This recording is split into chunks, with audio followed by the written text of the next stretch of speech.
Hello and welcome to Mythmakers. Mythmakers is the podcast for fantasy fans and fantasy creatives, brought to you by the Oxford Centre for Fantasy. My name is Julia Golding. And today I'm doing one of my favourite things, which is to meet a fellow fantasy writer. And we are in conversation today with Darren Simpson, whose book Thirst is just about to come out. If you're listening to this a bit later on, it's come out in September 2025, but we're just on the eve of publication as we chat. So hello, Darren. Hi there, Julia. It's lovely to meet you. Now, Darren, it's not your first book, is it? No, it's my fourth published book after also sort of several unpublished attempts before all that malarkey. Okay, well, we'll get to the journey to being a published writer in a minute, but let's start by little Darren. Who were your gateway authors to falling in love with the idea of writing fantasy in particular? What were you reading? Yeah, it's kind of a multimedia thing for me growing up, really. So I think, like a lot of people, I guess my first memorable introduction to fantasy would have been the Narnia books. I remember sort of reading through those when I was quite young and enjoying those. And then after that, I think it became a bit more of a VHS thing. I think in our home. VHS for the younger generation is, would you like to explain? Oh, do you know, I don't actually know what it stands for now I think about it. It's a video cassette tape. Yes. So it's the technology prior to DVDs. Mm-hmm. Funnily enough, you having said that, little sidebar, I've just taken my wedding video, not professionally done, but a wedding video, which is on a VHS tape, to be translated, into something digital so that we can watch it. So that technology is a good 30 years old. Yes. It basically, and what that technology means is that back in the 80s, the family would have a few VHS tapes, i.e. films, around in the drawer in the house, and because you'd have so few of them, you'd watch them over and over again as a child. Mm-hmm. So, and I remember we didn't have many VHS cassettes, but we did have, of course, Labyrinth, which I think pretty much everyone had on tape in those days, and also The Never-Ending Story. So very sort of classic 80s fantasy kind of got me drawn into that. And I think another one that was quite influential on me, actually, it's a bit more of a cult one, but there was a film called Krull in the 80s. I don't know if you remember that by any chance. Is that sci-fi? It's kind of a weird fantasy sci-fi. That's kind of what I like about it on hindsight. It's kind of this weird, it's kind of got a very strong sort of medieval fantasy vibe, but there are weird sci-fi, and I think it was on the tail of Star Wars. I think the studio was competing, but it's got a weird fantasy plus sci-fi blend. And to be honest, I mean, it's not a great film and it's quite flawed, but I remember being struck by that combination, that kind of weird mixing of genres at the time. I think it's still quite distinctive now, even though the film isn't brilliant. It's got like a very young Robbie Coltrane in it, stuff like that. It's got some of these names. Yeah, it's worth a watch. But like I said, it's not a great film, but stylistically, that blend of fantasy and science fiction really kind of, because I like fantasy and science fiction, that kind of really stayed with me. So I think that was a big thing. But in terms of reading fantasy a lot regularly, the first thing, I don't know if it really, I assume it counts, but the Terry Pratchett's Discworld books. Of course it counts. Yeah. Yeah. Right. So obviously a sort of different approach to fantasy, but I grew up in an army estate, and it was in Germany or often abroad, so we didn't have an English library. Instead, the army would have a van that went around to all the army estates, like a library van, something I still love the idea of. Yeah. And I just kind of, every time they'd have...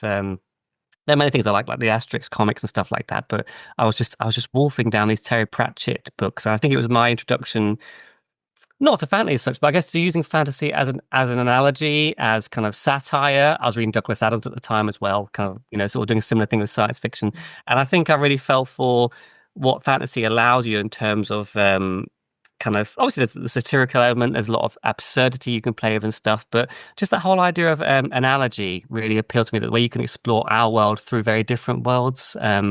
So they were big things for me. Yeah, I'd say those ones. Yes, of course. For me, the Hitchhiker's Guide to the Galaxy, the Douglas Adams, started first as a radio play. I mean, it dates me, but that's early 80s. And I would the thing about the technology then is you had to record the live program. So you had to be there to press record. But I did so, had my little cassette tape. And so I could almost pretty much recite vast quantities of what the Hitchhiker's Guide to the Galaxy book says as a result, because it sort of goes into your brain like poetry or something, doesn't it? Yeah, Um, and it's wonderful. The Douglas Adams books, yeah, particularly for me, it was always particularly the first one. yes, yes, I did. I mean, the others have their funny moments, but the first one is just superb. yeah. And also, I was gonna say, like the Terry Pratchett fantasy books, I think as much as those books are very much comedy, they are, I don't know, full of a lot of wisdom and humanity as Yeah, well. I think, like Terry Pratchett in particular, there's just so much satire that would still be very relevant today, I think. And I think the reason those books are still so popular now, and the Douglas Adams ones, is because there's quite a sort of timeless. Yeah, it's just kind of really sort of latching on to some human things that don't particularly change, I guess, over time. yeah. Have you ever read his essays, Slip of the Keyboard? No, I've never read any of his kind Oh, of you're in for a non-fiction. treat. Put that on the reading list. Oh, I will do. He's got some great wise words about things like Dark Lords should be rationed. Which What's I the name of that one again? Slip of the Keyboard. Tip of the keyboard. And I think they are a gathering together of the various bits and pieces he wrote for other publications, but it comes out as a set of essays. So anybody out there who wants a kind of humorous take on fantasy writing, it's a very good place to go. Sounds great. So let's turn to Thirst. Now, Thirst reminded me an awful lot of the kind of fantasy you get from those people who are steeped in folklore. Particularly in the UK context, I'm thinking of Alan Garner, was the one I was immediately taken to. So, were you reading Alan Garner growing up, or is this something people have told you since that your book is like this person you never heard of? Yeah, it's kind of more the latter, really. I think obviously knew the name Alan Garner for a long time, but I think my interest in folklore and how it ties in with fantasy and folk horror too, that's kind of a more recent fascination that's come to me Mm, as a writer. And I think as I learnt about it, the likes of Susan Cooper and Alan Garner, they come up a lot. So I read The Owl Service, but only kind of maybe like a couple of years ago when I was sort of thinking about writing something for this age group. And I only read The Owl Service and I enjoyed it massively. But yeah, I wouldn't say it had a chance, that sort of thing had a chance to influence me too much. It was more yeah. something I approached kind of from the other direction in hindsight, really. Yes, and so the I think the tie is the the almost horror relationship with folklore, which is why people go there. Anyway, let's before we talk about other people, let's talk about your book.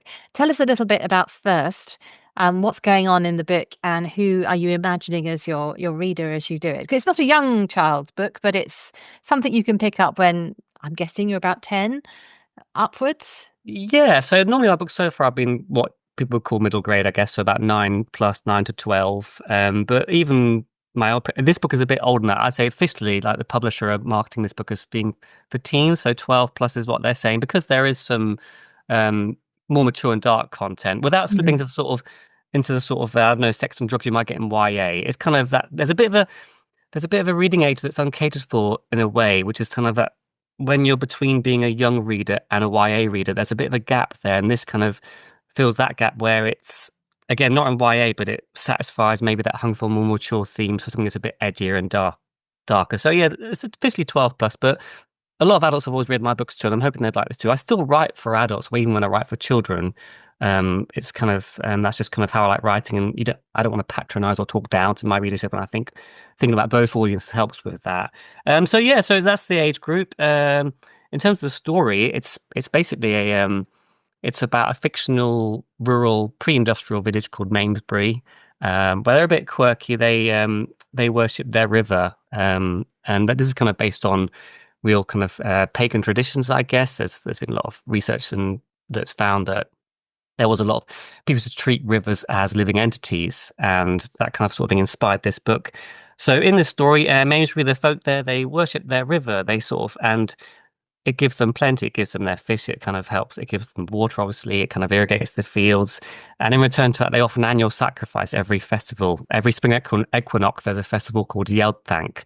And they go deep into the woods. They go to the river. They tie ribbons to the trees. And they offer wine and honey. They pour it into the river. They offer that kind of doles. And also they sacrifice a farm animal every Yeldthank as well. There's the Yeldthank queen. She puts on a sort of like a crown of flowers and guides the ram into the water or the sheep.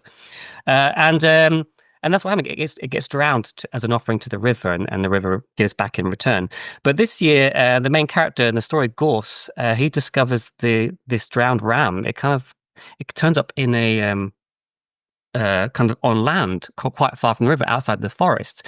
That concerns him because it's a sacrifice to the river. And when he checks this out with the elders, they reassure him it's okay. This means that it's a brim year. It means the river's satisfied already and it's returned our offering. What Gorse finds out during the course of the novel is no, it doesn't mean that. It means that the river wants more. It means that this animal sacrifice isn't enough. It needs a human sacrifice. And this is kind of the secret thing that goes on in the village that no one really talks about, that no one really likes to admit to. So Gorse finds out that he is part of the group who are responsible for hunting down someone from outside the village to drown for the sake of sparing their own, because the river's got quite gruesome ways of taking a local life for itself. So Gorse is and that's the crux of the novel. It's this very moral dilemma about Gorse having to basically hunt down. There's a girl called Faye who's from another village, and she's kind of hiding in the forest and on the run from these people who are stalking her. And he has to do the same. He has to join this group and try and drown Faye to satisfy the river. And obviously, he doesn't want to do that. But if he doesn't, someone he cares about or loves or knows is going to get taken by the river instead in quite a probably grisly way. And that's kind of what the novel is about. It's about Gorse's discovery of this situation and how he faces up to that dilemma and how his character kind of develops as a result of that. So you mentioned it's in a sort of pre-industrial village. It's a sort of anytime, anywhere. It's not a specific moment in history that you have in mind. It's like the time you get in folklore. Yeah. Once upon a time. Yes, a bit fairy tales in that sense. It's a very sort of, I kind of kept the sense of place and exact time quite vague intentionally, to help with kind of maybe future projects that are set in this fictional county, but also to, I figured if I didn't pin it down that much, it would, give it that sort of fairy tale-ish air, but also, um, um, kind of give it more of almost a kind of universal feel in the sense that it is so relatable without being a specific place.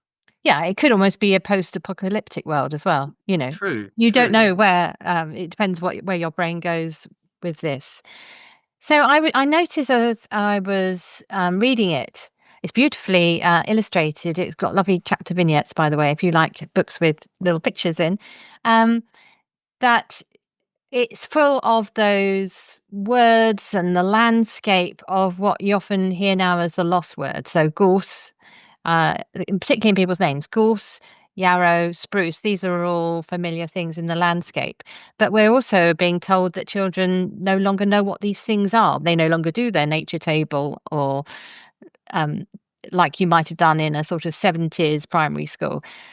Are you thinking at all about the environment which is being lost to children as you're writing, or have you thought about this since?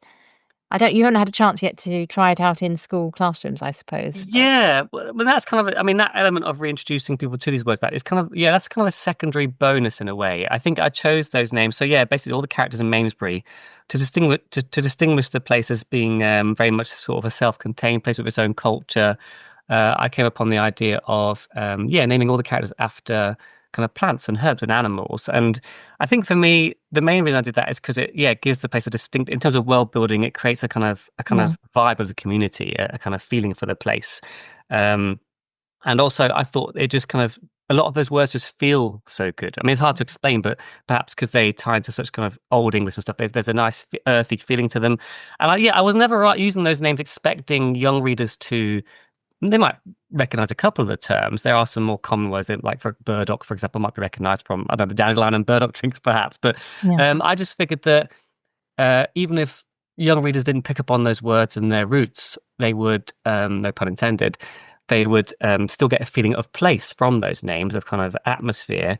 And then if any of them did pick up on that or learn about it afterwards and look up those words and learn some new terms about natural things like that, that's for me is a massive bonus. But it was probably never the main goal. It's not No. Yeah. So yeah, I'd say it's more about feeling and place. And then, but I do love the idea of, if a few young readers do sort of start looking up those words, or if they come across them later on when they're older, perhaps, and they get an interest in that sort of thing, that's always a really nice thing to imagine happening.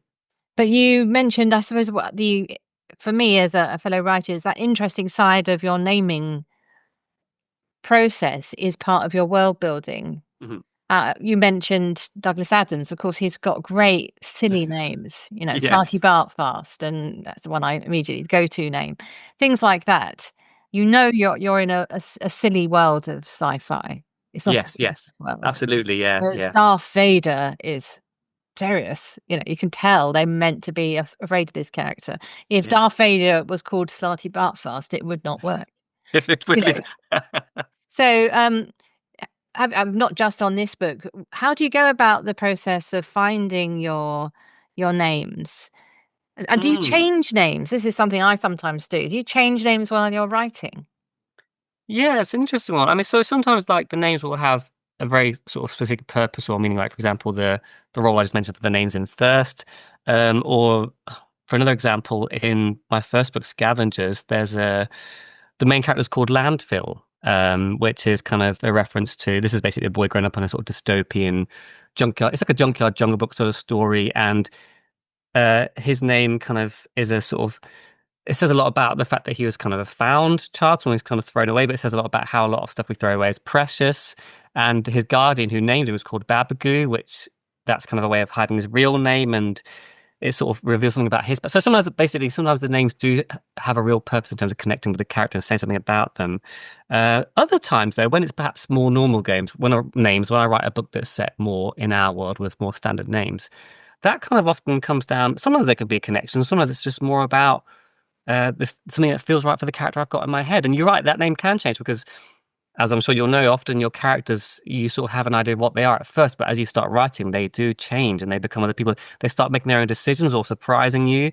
And sometimes the name suddenly doesn't fit anymore. So, and of course, names are all kind of, even what we would call normal names, they're all weighed down with kind of certain kind of class assumptions, I guess, and regional elements and stuff. So even a normal name says so much, doesn't it? So yeah, I would say that sometimes my names have a lot of purpose. Sometimes they just feel right, and they can change depending on how the character develops. Yeah, one of my early fantasy books for the same sort of middle grade teen area was called The Glass Swallow. And I decided in that this area I was writing about, children are named after something that happens at their birth. Mm. So the main character is called Rain because it was raining.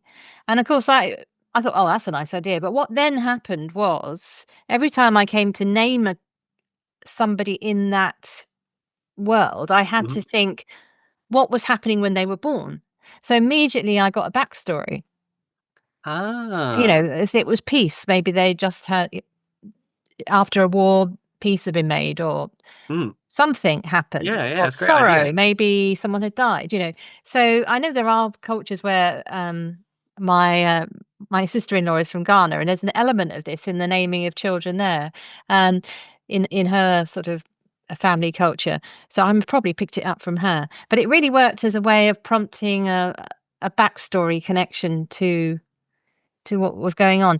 The other thing I find about naming characters in the real world books, having just spent the summer writing one, is that there's just something very practical about not having the same starting letter for main characters. True. Because the way people read is you do it quite often, people read by whole word recognition. Hmm. Hmm. So you might be able to get away with Harry and Hermione because Hermione is so much longer than Harry. Yes. But ideally, you wouldn't do Harry, Ron, Hermione. You do Harry, Ron, and something beginning with another letter. Yeah, yeah. Linda. That's not very Hogwarts name, is it? Um, Linda. Maybe that would have been quite good for Hermione because she was uh, a daughter of dentists. Anyway, so there are some practical things about how you choose to name That's as well. very true. Yeah, I Um, remember an unpublished book I wrote was called there was the two main characters. There was oh, call his name now. So there was an imaginary character being imagined by the main character called Bongo, the Bongo Kid, and the other character, and the main character had a name like I think it was Billy or something like that. And test readers point out it gets a bit annoying when you get a similar sound going over and over again because they're two mm. similar names. So you're right, there are as much as we can sort of follow certain instincts, there are. But yeah, you're right, very practical considerations. But I love the idea of that in the glass swallow. That's a beautiful idea. Yeah, well, it's not original to me. There are cultures around the world that do it, so you feel free to nab that one. Um, I was also wanting to ask you about the balance of cruelty and courage in the book because, well, not many of these adults come out well because they're planning to sacrifice someone. So Yes. it's a Wicker Man world. Thinking of that film. Um, But I think Gorse too is ambivalent because he isn't finding it easy to make this choice. Mhm. It's the kind of choice that you might have to make in a horrible war, like Yes. living in Germany during the Second World War or something. Is that sort of feel of there is really very limited scope for good decisions. Um, and it made me wonder about where good and evil resides in your world. Uh, were you thinking that the sort of predominant, so we've got a river that is some sort of entity, Mhm. but are you thinking that it's an entity which is made by the people's belief in it, or is there some external sense of, as you often get in folklore, some kind of spiritual forces outside the village? Yeah. So, and I suppose that would decide where the standards of good and evil reside.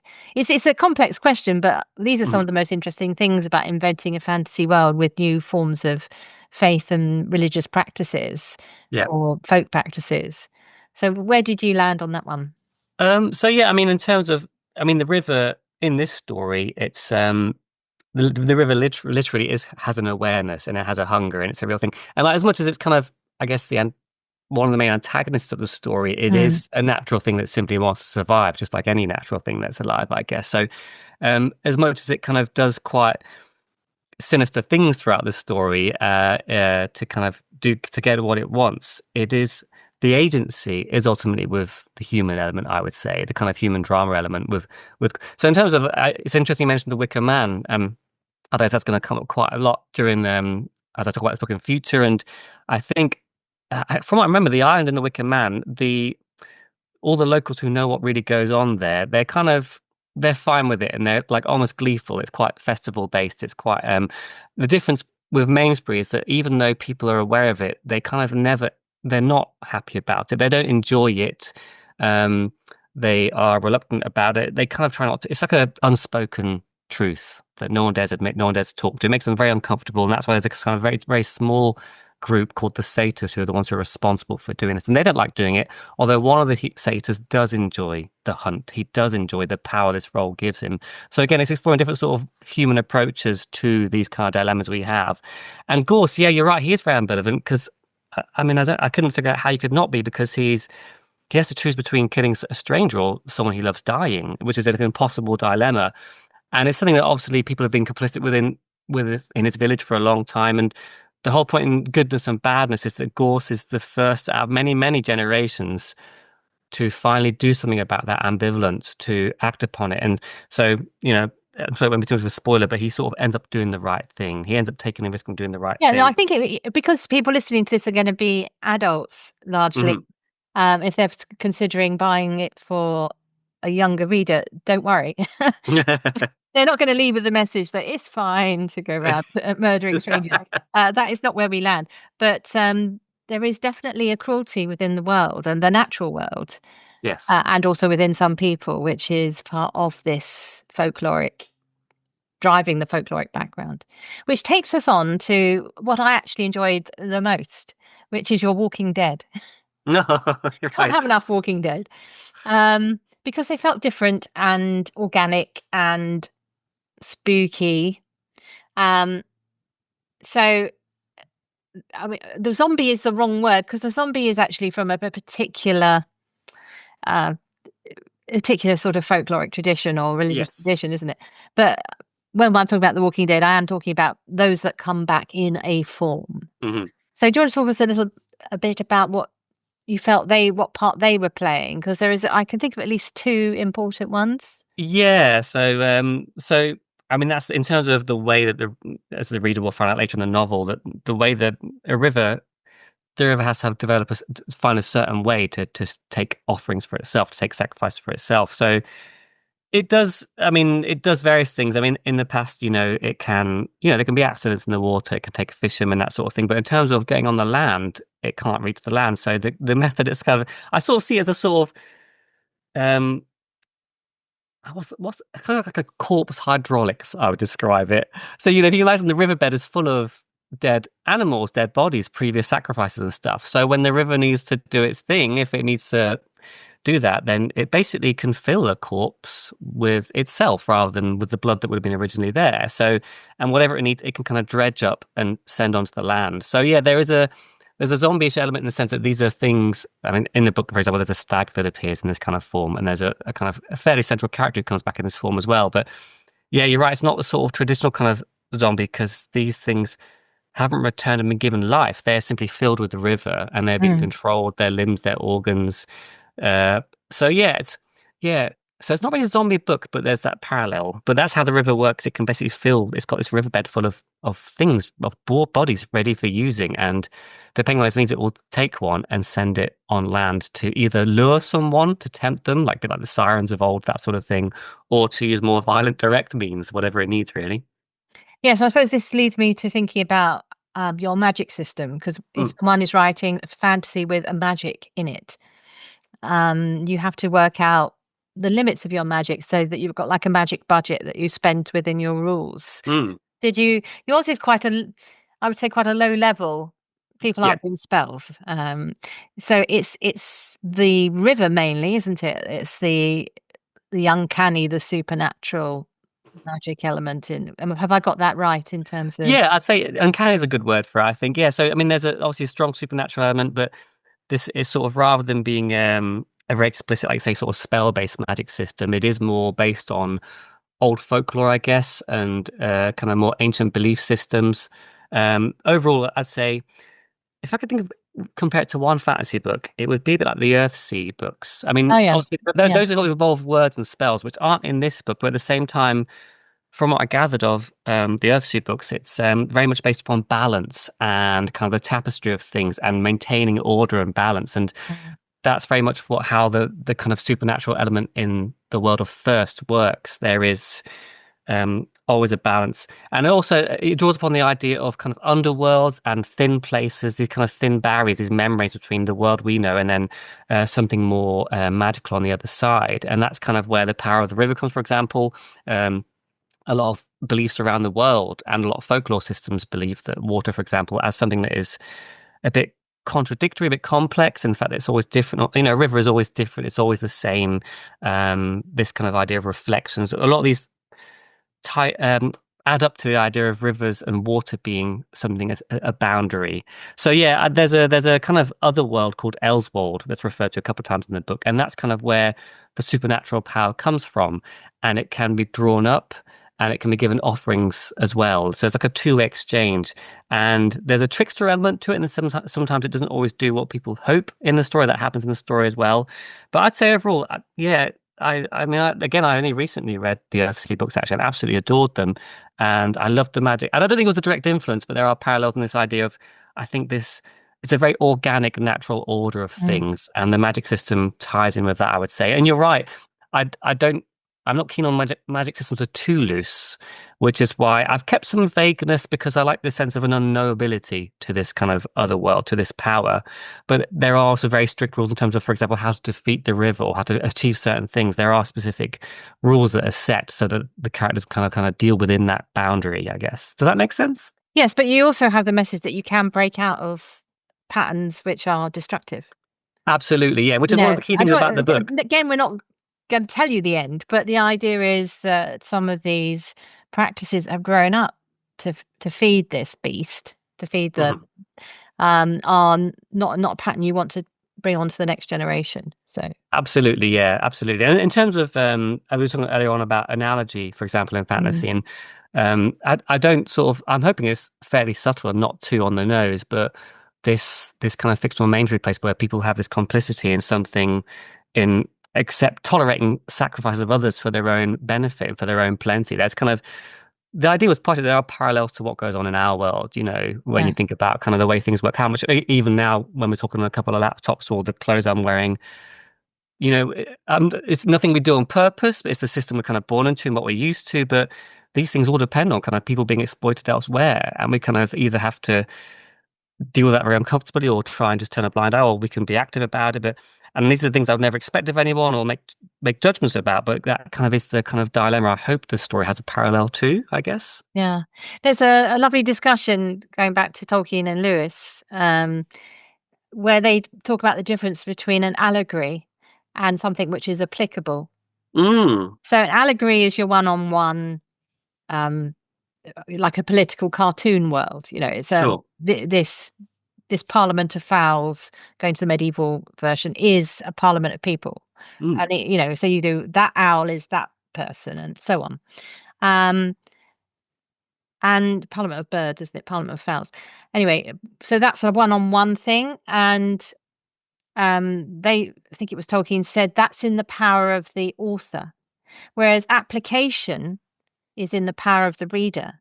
So if Ah. somebody reads your story and thinks, "Oh, that's a bit like the dilemma that I'm facing over buying things from this online retailer Hmm. or going on a long haul flight," or whatever it is that is your particular thing, you're applying somebody else's book, and they put that in there, perhaps knowingly, perhaps unknowingly, but they're not forcing you to take a moral from the story. So I've always found that a really helpful way of thinking through how a book can be engaging in the sort of world debates without being didactic.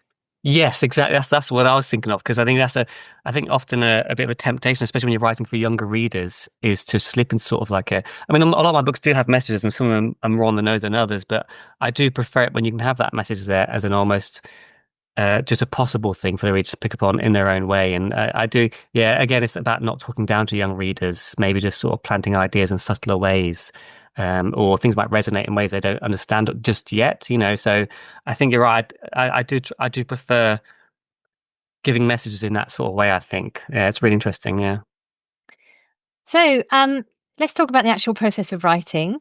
Hmm. I know a few people, some of the people listening to this will be trying to write their own novels. Did you have a relatively smooth sailing to being published, or was it many, many years of trying? How did it happen for you? Yeah, definitely wasn't smooth sailing. So my first published book was Scavengers. I got a sort of crowdfunded sort of indie book before that as well, but very small scale. But yeah, before I actually got published by a traditional publisher, I'd say I was going for nearly a decade. I think I wrote like 3 or 4 books that didn't make it anywhere. So it was a long journey. And whenever I do school visits, I try not to sort of that question comes up, how long did it take you to get published? And I try not to put young writers off or any writers off because that sounds like a slog. It sounds like a lot of work. But at the same time, it's sometimes it can be a gift to have to go through that struggle. Because I think if, for example, when I wrote my first novel, if that had got published, I wouldn't quite know which author I was yet. I wouldn't really have my writer's voice settled down just yet. And so for me, yes, it was a long slog and I definitely was very close to giving up at times. But I learned so much on the way. This is another thing I would tell kind of writers who are trying to get published that everything, even every short story, every idea you have that doesn't work out, it's never a waste. It's always practice. It will always feed into what ultimately does become your first success. So yeah, for me, it was definitely a long slog and hard at the time, but I'm glad on hindsight. And do you enjoy the process of working with an editor? I do, yeah. I remember when I was much more young and a bit more. I don't know, I don't want the word a bit uncompromising. I used to sort of not like the idea of someone meddling with my stuff, you know what I mean? Which is a bit on hindsight, it's quite a young attitude, I think. But now, having been through it, especially with, I mean, it might be that I've been lucky. I mean, I'm fairly new to it, so I've only had 2 editors so far in my experience, but they've both been editors who really get what I do and understand what I do. And I think, so, I mean, it might be different if you have an editor who sees your book as being something else to what you imagine it being. But I've been lucky that we've always kind of clicked in that sense. So I've always enjoyed the editing experience a lot. I've never been afraid to sort of say if I disagree with something or I don't understand something, but I basically so far in my experience my books have always been better for that kind of fresh set of Mm. experienced eye. I mean, how do you find it? Has your view of that sort of thing changed as you've kind of gone on? No, no, I always feel it's like, I'm gonna have to go back to C.S. Lewis again. There's Hmm. that bit. It's meant in a completely different context, but there's a bit where Eustace turns into a dragon, and he can't change himself back into a boy. He needs Aslan to take the dragon skin off him. I often feel the editor, and that's got religious sort of application, but I'm Right. thinking about it in terms of me as a writer, that actually sometimes I feel as though I'm stuck in my dragon skin and I need somebody to unpeel those layers which are getting in the way of the story should be.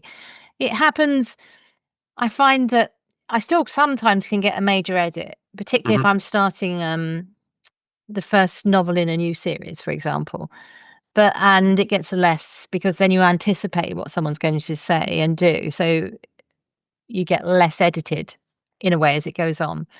But what makes me laugh is possibly because editors do have very sensitive flowers of authors. Always the letters are couched in this sort of, this is really good. And, don't get offended if I tell you that it's not perfect. They don't quite put Yes. it like that, but that's the subtext is please don't throw your toys out the pram. Yes. And I always want to say, look, just tell me what you think, because I know that after I've had a think about what you're saying, you've often picked on things which I had in the back of my mind weren't quite right, but thought no one would notice. Yeah. Actually, it's really helpful if you tell me. Yeah. So, I think it's great and it's a privilege. So these days, the economics of getting published are really rubbish. It was much better when I started out. So a lot of the joys of editing are like free work on my books for me. I Gosh, look at it yeah. like that. Um, yeah, because authors don't, people out there, I'm afraid, authors don't make a lot of money unless they happen to hit the big time with a Yeah. bestseller. But that's a different league. Most of us are just pottering along, piecing together an Yeah. income. And it's funny how that kind of idea of right is, I mean, the amount of schools I go to and do when I do festival events or school visits, so many, well, not just younger readers, a lot of adults often assume that if you're a published writer, you're rich. It's still quite a kind of Yeah. common cliche in people's minds, and it probably hasn't been since maybe I don't know, maybe as far back as the 90s that a lot of published authors did very well for themselves. But now, I still I sort of have a part-time job, but I'm very, again, feel very privileged to sort of have half my income come from writing, from doing what I love, and that took a long time to get there. But yeah, a lot of people do still assume that writers are generally must be quite wealthy because their books are in shops. And this doesn't apply just to books, obviously it applies to the music industry. It's just the way a Yes. lot of creative industries are going. But which is sort of partially why you do have to do it, obviously not just for the money, right? Yeah. Yes. There. I think partly it's because of the emptying out of the value. Particularly, I do a lot of adult publishing with HarperCollins in the download. Predominantly, they expect the book to go as a download. So genre publishing, murder mysteries, that kind of thing. And your books are being sold for on deals for 99 cents or 99p. It's not even a cup of coffee. Yeah, So you have to think how many, and that the author isn't getting 99p. The author is getting some fraction of a fraction. that's right. Yeah, So you have to sell a lot of books to make that add up to hundreds of pounds, let alone thousands of pounds. So yes, you don't do it for that reason. There are people, having said that, there of are course. people, of course, who have the phenomenon book which will pay the bills, which will then become a film, which will then become a stage play. Yes, that does happen. But if you're aspiring to be an author, don't give up the day job Hmm, hmm. if you get a contract, because it won't work like that. Yeah, And you just have to really enjoy what you do. But yeah, and I mean, at the same time, I mean, sad one thing. story, it's just a story. Yeah, yeah, and I mean, for me, like obviously, I'd love to sort of have that sort of stroke of luck at some point that sends me to do this full time, and I know a couple of writers who've done it, but at the same time, um, it's so rewarding in other ways. It's just such an amazing. I mean, I and also a lot of income doesn't just come from that percentage of the percentage. I do a lot of school visits, and that kind of helps pay the bills and stuff. So there's kind of a much more holistic picture to kind of what you can do and Yeah, earn as an author, and also just like sounds cheesy, but to be able to have these stories in your head and share them, and then have people respond to them, and whether they respond positive or negatively, but just the idea of sharing them and these books coming alive in other people's heads. It's just it's still I still very very lucky when I wake up every day and remember that I get to do that. exactly. That's why we do it. Yeah. Hmm. Okay, so where we always land is we try and think of where in all the fantasy worlds, by which we mean it can be a computer game, it can be a film, it can be a novel series. Where in all the fantasy worlds is the best place to be something? And I was thinking about your Walking Dead, your Revenants, your zombie returnees, and there is quite a literature out there. But where do you think would be a good place to be? a Walking Dead like zombie type character. You don't have to be a good guy. You could have a great time as a bad guy in this world. But where would you think would be a fun place? So like a water-powered undead creature You can roaming. be your own type if you want, or you can just say, I like the world of, I don't know. One I was thinking, this sort of is the Garth Nix, Sabriel. There's a trilogy. Garth Nix is an Australian writer. I don't know if you come across him, but that's all about death and putting creatures back to sleep again. So that's a great world for Right, yeah, that sounds pretty the apt. revenants. I think it's Sabriel, Lyriel, and Abhorsen are the three. Lyriel, I think, is all about has got a sort of central library, but Sabriel is a necromancer, and she's charged with returning the dead spirits back to sort of the layers. It's like a layers of gates to hell, or not hell, but underworld. Like an underworld type thing, Yeah. They're great books. I think you'd really enjoy them. Yeah, I do know of Garth Nix. Yeah, I'll have to check that out. I'm just thinking as well where I of other worlds I could put my kind of my hydronic corpses. I think one film I saw a little while back, it was in the cinemas recently. I guess it's not a fantasy world as such, but if we can, It doesn't matter. If you've got a fantasy, because once your guys get there, it turns fantasy.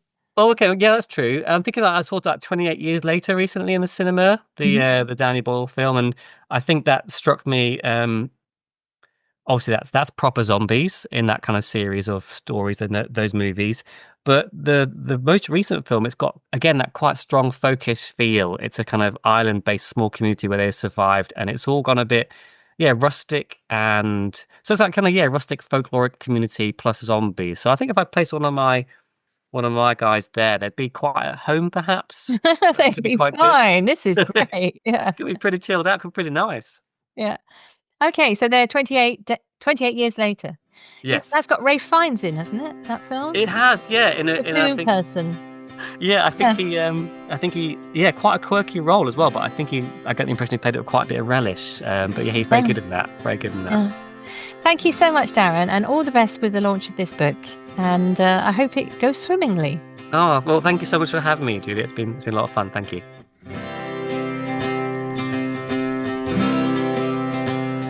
Thanks for listening to Mythmakers podcast, brought to you by the Oxford Centre for Fantasy. Visit oxfordcenterforfantasy.org to join in the fun.